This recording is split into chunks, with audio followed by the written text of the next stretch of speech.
कभी कभी हम इतने निराश हो जाते हैं कि आशा के अंशु उस निराशा के काले बादल को भेद भी नहीं पाते। निराशा, डिस्करेजमेंट कब चुपके से हमारे अंदर, हमारे दिमाग में आके घर बना लेते हैं, हमें पता तक भी नहीं चल पाता। और अगर हम इसकी बात सुनने लग जाएं, तो फिर हम अपने ही दिमाग में कैद होके रह जाते हैं।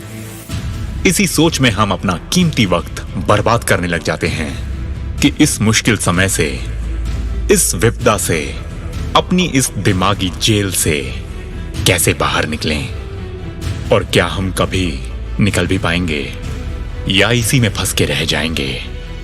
सोचो, बस एक बाहर की सोच हमें हमारे ही दिमाग में पराया बना सकती है। और बस इसी वजह से न जाने कितने काबिल लोग अपनी काबिलियत कभी इस्तेमाल तो छोड़ो, कभी खोज भी ना सके।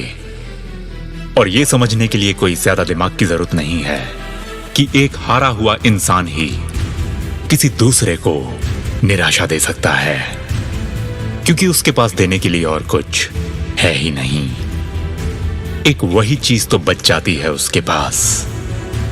वो गलत नहीं है, वो तो बस बेचारा हमें अपनी राय देता है। हम उस राय को लेते हैं या नहीं, फर्क इससे पड़ता है। निराशा किसी भी रूप में हमारे दिमाग में ना घुसे, ये हमारा पहला संकल्प होना चाहिए। खुद से हो या किसी और से, हर वार्तालाप में इस बात का ध्यान होना चाहिए। हमारे दिमाग का ये दरवाजा, जिसमें से न जाने कितनी चीजें हर रोज अंदर बाहर जाती हैं, इसमें अंदर कौन जाता है पे हमारा पूरा कंट्रोल होना चाहिए।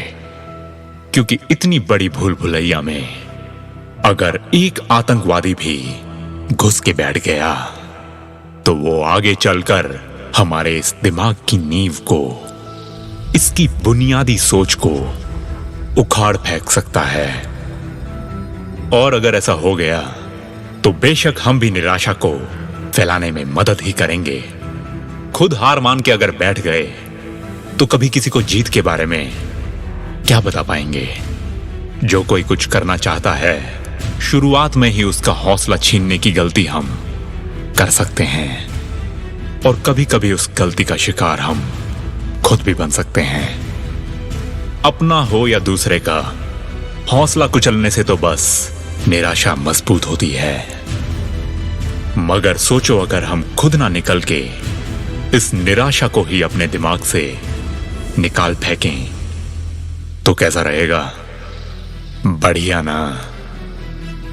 लेकिन कैसे? जब जब हम अपने या किसी और के टूटे हुए हौसले को जोड़ने की कोशिश करेंगे, तब तब हमारे अंदर से एक आवाज आएगी। पता है किसकी? निराशा के मुंह पे एक जोरदार थप्पड़ की। जैसे पानी बर्फ बने तो कड़कड़ाने लगता है, आग जोर पकड़े तो लकड़ी कड़कड़ाने लगती है, और नदी झरने से नीचे आके गिरे तो पत्थर कड़कड़ाने लगते हैं। ठीक वैसे ही जब हौसला फिर से जुड़ने लगता है, तब उसका सीधा असर निराशा की रीढ़ की हड्डी पे जाके होता है। वो टूटने लगती है, बिखरने लगती है, और अपना या किसी और का हौसला बढ़ाने में जाता ही क्या है? बस यही चार भले शब्द ना, कि तू कर सकता है।